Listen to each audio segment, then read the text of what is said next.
Chers frères et sœurs, l'imam Ahmed ainsi que Tabarani rapportent un hadith avec une bonne chaîne de transmission dans lequel le prophète sallallahu alayhi wa sallam a dit: ce que je redoute le plus pour vous, c'est la petite association ou bien le petit polythéisme. Ce que je redoute le plus pour la communauté musulmane, c'est le petit polythéisme. On lui dit: et qu'est-ce que la petite association? Et il répondit sallallahu alayhi wa sallam: l'ostentation, ar-riya, l'ostentation. Puis il dit: Allah exalté soit-il dira au moment de rétribuer les gens pour leurs œuvres: allez retrouver ceux auprès desquels vous faisiez acte d'ostentation et regardez si vous trouverez auprès d'eux une rétribution.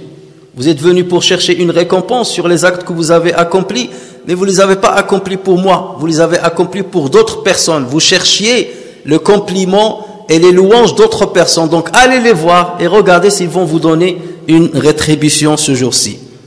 Le prophète sallallahu alayhi wa sallam, à travers ce hadith, on comprend que le prophète sallallahu alayhi wa sallam avait peur pour plusieurs choses à propos de la communauté musulmane. Il avait peur que certaines choses la déraillent. Il avait peur qu'il se divise, que la communauté se divise. Il avait peur qu'il s'éloigne de la pratique religieuse. Il avait peur qu'il commette de désagréments, quelque chose qui désagrée à Allah Azza wa Jal, qu'il désobéisse à Allah Azza wa Jal. Mais dans cette liste de ce que le prophète sallallahu alayhi wa sallam craignait pour sa communauté, à la tête de cette liste, il y a l'ostentation. C'est ce qu'il craignait le plus. Et l'ostentation, c'est une maladie du cœur. Elle a un rapport avec le cœur. Parce que si cette maladie s'empare du cœur d'un croyant, elle dévaste sa religiosité. Elle dévaste son éthique. Et elle l'éloigne de Allah tabaraka wa ta'ala. Et c'est pour cela que le prophète sallallahu alayhi wa sallam l'a qualifié du petit associationnisme ou petit polythéisme. La petite association ou petit polythéisme, dans une autre version, il l'a qualifié du polythéisme discret, du polythéisme du cœur, quelque chose du discret qu'on ne voit qu'à peine, mais qui fait des ravages dans le cœur du croyant. C'est quoi l'ostentation? En arabe, on l'appelle riya, et ça vient de ru'ya, de la vision. C'est le fait d'aimer faire certains actes ou d'apparaître avec une certaine apparence devant les gens, pour se montrer devant les gens et pour bénéficier des louanges et des compliments de ces gens-là. Autrement dit, on accomplit certains actes, non pas pour chercher l'agrément d'Allah Azza wa Jal, mais juste pour chercher l'agrément des personnes, des gens et leurs compliments. Et le prophète sallallahu alayhi wa sallam, dans un hadith, a donné un exemple sur les œuvres dans lesquelles les œuvres qui peuvent être accomplies par ostentation. Ainsi, Mahmoud ibn Labid radiyallahu anhu rapporte dans un hadith authentifié par Ibn Khuzayma. Il dit dans ce hadith-là, le prophète sallallahu alayhi wa sallam un jour est sorti devant nous et il nous a dit: ô gens, méfiez-vous du polythéisme discret. Méfiez-vous du polythéisme discret. Et il a dit: c'est l'exemple de l'homme qui va embellir sa prière. C'est l'exemple de l'homme qui embellit sa prière lorsqu'il remarque que les gens sont en train de le voir. Et c'est le cas, et c'est le polythéisme du cœur. Autrement dit, quelqu'un qui va accomplir la prière, lorsqu'il est tout seul, il va l'accomplir avec une certaine vitesse, avec une certaine concentration qui est très basse. Mais une fois il est devant les gens, donc là forcément il va embellir sa prière, il va embellir son apparence pour que les gens disent: Masha'Allah, regarde cet homme, c'est un grand adorateur, c'est quelqu'un qui manifeste le khushu' pendant sa prière. Et le prophète sallallahu alayhi wa sallam a mis en garde aussi contre une autre maladie du cœur qui est la sœur de cette maladie-là, la sœur de l'ostentation. C'est ce qu'on appelle as-sum'a. Et sum'a vient du verbe sami'a. Sami'a, ça veut dire il a entendu.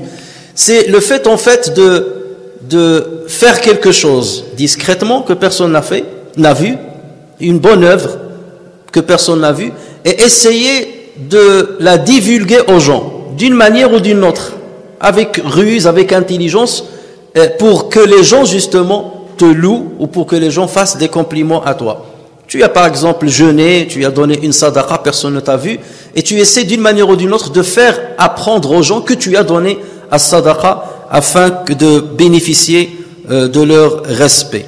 Et donc, qu'il s'agisse de as-sum'a ou bien de riya, il s'agit de la même chose. Et le prophète sallallahu alayhi wa sallam, dans un hadith rapporté par le Bukhari et Muslim sur Jundub ibn Abdillah, le prophète sallallahu alayhi wa sallam a dit: celui qui fait parade de ses œuvres, celui qui fait parade ou bien qui affiche ses œuvres par ostentation, Allah dévoilera ses défauts. Il dévoilera ses défauts aux gens. Et celui qui agit par ostentation, Allah étalera ses défaillances devant tout le monde. Donc tu peux cacher ta mauvaise intention aux gens et leur montrer que le meilleur de toi-même pour bénéficier justement de leur respect, mais arrivera un jour où Allah Azza wa Jal dévoilera ta réalité. Parce que Allah Azza wa Jal justement punit conformément, il punit avec certaines punitions qui sont conformes et adéquates à la nature du péché que tu as commis. Chers frères et sœurs, comme on a dit, l'ostentation est considérée comme une masse qui détruit la récompense qu'aurait pu avoir l'ostentateur. Tu accomplis une œuvre, tu aurais pu la faire pour Allah Azza wa Jal, exclusivement Allah Azza wa Jal, et avoir la récompense. Malheureusement, parce que ton intention était mauvaise, parce que tu as associé Allah Azza wa Jal dans cette œuvre d'autres personnes, donc tu as cassé, tu as détruit par toi-même la récompense que tu aurais pu avoir. Le prophète sallallahu alayhi wa sallam nous a cité donc l'exemple de celui qui embellit sa prière. Allah Azza wa Jal dans le Coran aussi nous a cité l'exemple de celui qui prie seulement pour les gens, pour que les gens le voient. Et Allah Azza wa Jal dit à ce propos: Fawailun lil musallin alladhina hum an salatihim sahun, malheur à ceux qui prient tout en négligeant leur salat, alladhina hum yura'un, et ceux qui sont pleins d'ostentation. Le Coran a cité aussi l'exemple de celui qui donne une aumône, non pas fi sabilillah, non pas parce qu'il attend une récompense de la part d'Allah Azza wa Jal, mais pour que les gens disent: tiens, un tel est un bon généreux, un tel est très généreux. Et Allah Azza wa Jal dit à ce propos: ô les croyants, n'annulez pas vos aumônes par un rappel ou un tort, comme celui qui dépense son bien par ostentation devant les gens, sans croire en Allah et au jour dernier. Le prophète sallallahu alayhi wa sallam a cité d'autres œuvres dans lesquelles on peut commettre de l'ostentation. Il a cité la quête du savoir. Quelqu'un qui va apprendre les sciences religieuses, non pas pour Allah Azza wa Jal, mais seulement pour avoir une supériorité par rapport à ses pairs.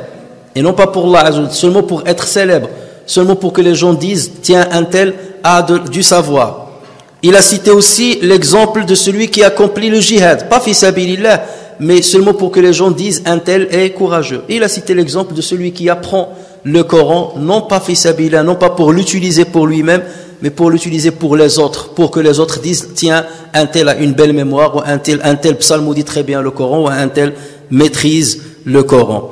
Donc imaginez ces mêmes œuvres qui sont capables d'élever le croyant lorsqu'elles sont accomplies de bonne foi et avec sincérité. Elles peuvent rabaisser le croyant lorsqu'il leur manque cette sincérité, lorsqu'elles sont accomplies par ostentation. Autrement dit, lorsqu'on accomplit des œuvres, la première chose qu'Allah Azza wa Jal voit dans nos œuvres, ce sont nos intentions. Ça, c'est le premier critère. Si l'intention est bonne, dans ce cas, il va voir l'œuvre. Est-ce que l'œuvre respecte ce que le prophète sallallahu alayhi wa sallam a dit, ce qu'a accepté la religion? Mais lorsque l'intention est mauvaise, il n'y a même pas besoin de voir l'œuvre. Donc c'est pour cela que lorsque nous voulons accomplir un acte, il faut d'abord purifier l'intention. Pour qui je fais cet acte-là? Qu'est-ce que je cherche à travers cet acte-là? De qui j'attends la récompense à travers l'œuvre que je suis en train d'accomplir?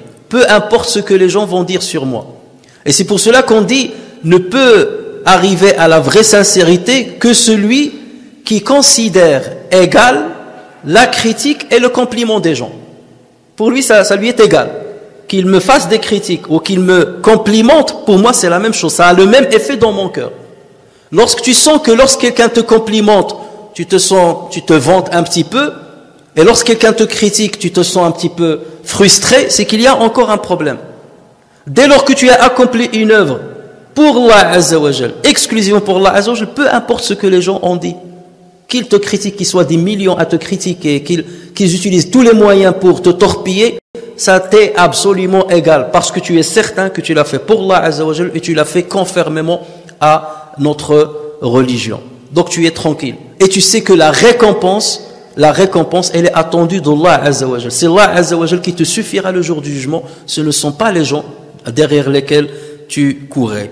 Et voilà pourquoi dans le hadith par lequel on a commencé ce prêche, le prophète sallallahu alayhi wa sallam a dit, le jour du jugement, Allah Azza wa Jal dira à ceux qui avaient œuvré avec ostentation, il leur dira, allez retrouver ceux auprès desquels vous faisiez acte d'ostentation et regardez si vous trouverez auprès d'eux une quelconque récompense. Cette parole-là d'Allah Azza wa Jal aux ostentateurs dénote qu'il a une colère contre eux. Et pourquoi Allah Azza wa Jal serait en colère contre ces personnes-là? Parce que c'est des gens qui ont essayé de tromper les gens et qui ont essayé de tromper Dieu. Tromper les gens parce qu'ils vont manifester une apparence ou une œuvre alors qu'au fond d'eux, ils sont mauvais. Une belle œuvre alors qu'ils sont au fond d'eux, ils sont mauvais.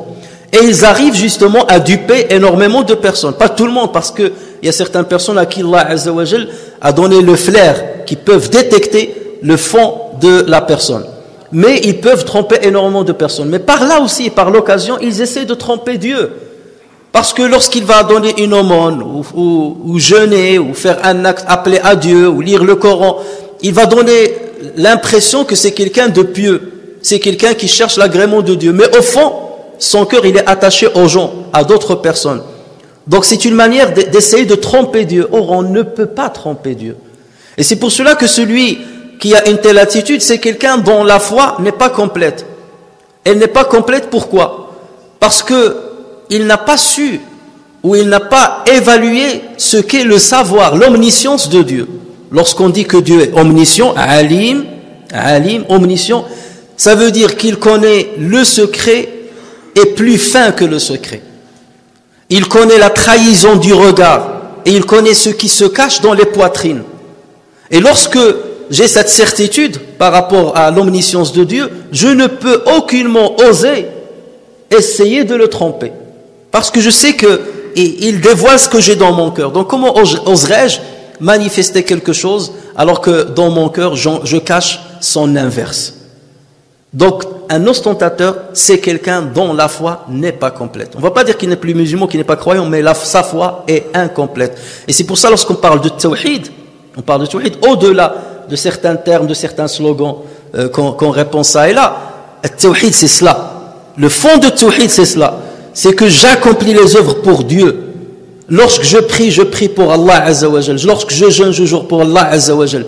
Lorsque j'appelle à l'islam, lorsque je défends l'islam, je le fais pour Allah Azza wa Jal, exclusivement pour Allah Azza wa Jal. Je ne cherche pas une quelconque récompense des gens et je ne cherche pas un quelconque compliment des autres. Je ne l'attends pas du tout.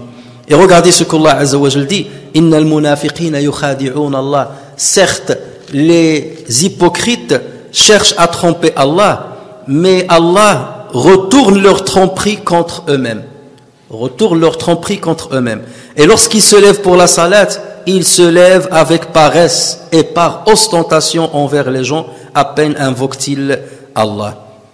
Et le prophète sallallahu alayhi wa sallam, dans un hadith rapporté par Muslim, nous dit Ana aghna shuraka'i 'ani shirk.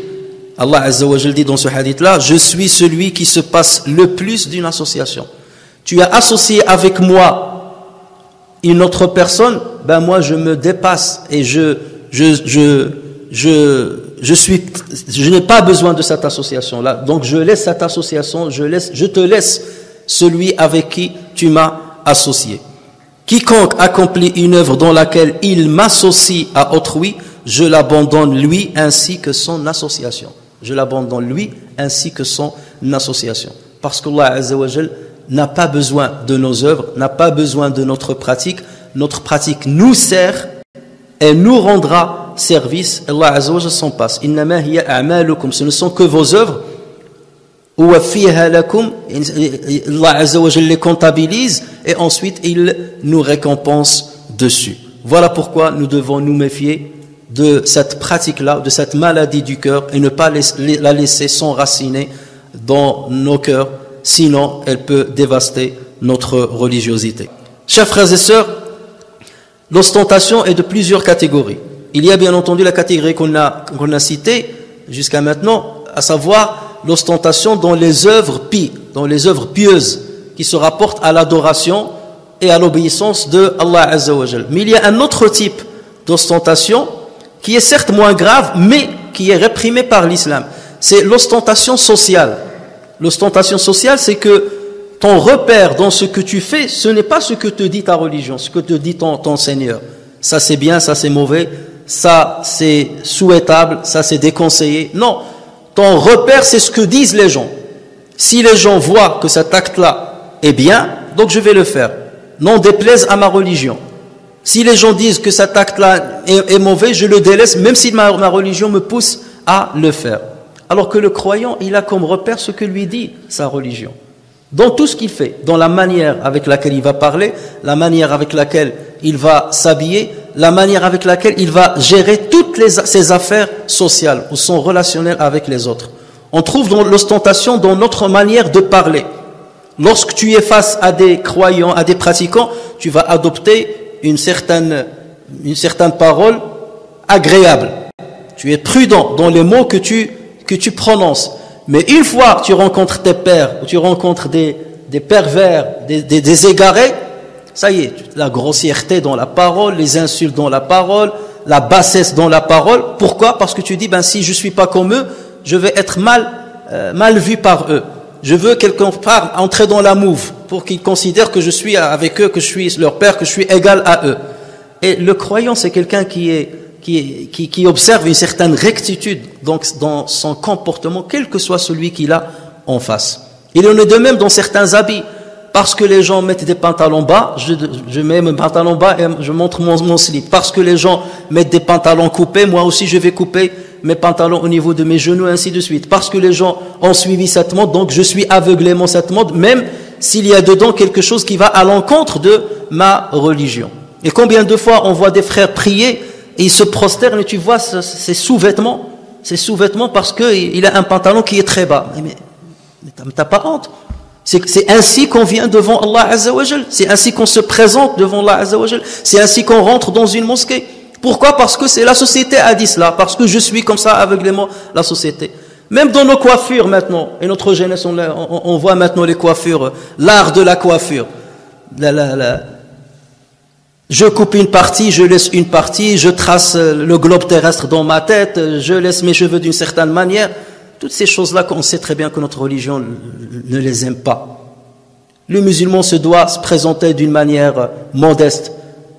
Modeste devant les gens, modeste devant son créateur.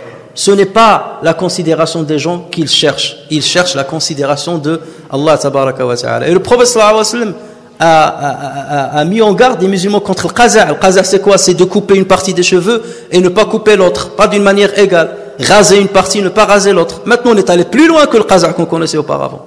Et tout ça, c'est parce que nous suivons la mode. Et notre repère, c'est ce que disent les gens. Je dois être dans la mouve. Je dois être comme mes pères. Non, le musulman se distingue avec un bon comportement, une belle attitude, une belle apparence.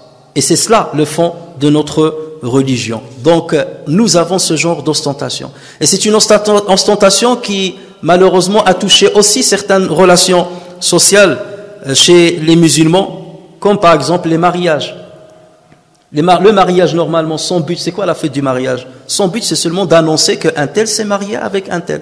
Le but, c'est pas de dépenser des milliers et des milliers d'euros dans le mariage.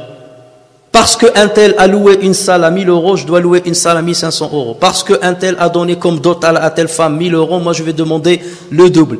Parce que je me suis habillé avec tel habit dans tel mariage, je vais m'habiller avec un autre habit dans l'autre mariage, et l'autre je vais le jeter. Et on commence à être dépensier dans les mariages, alors qu'Allah Azza wa Jal n'aime pas les dépensiers.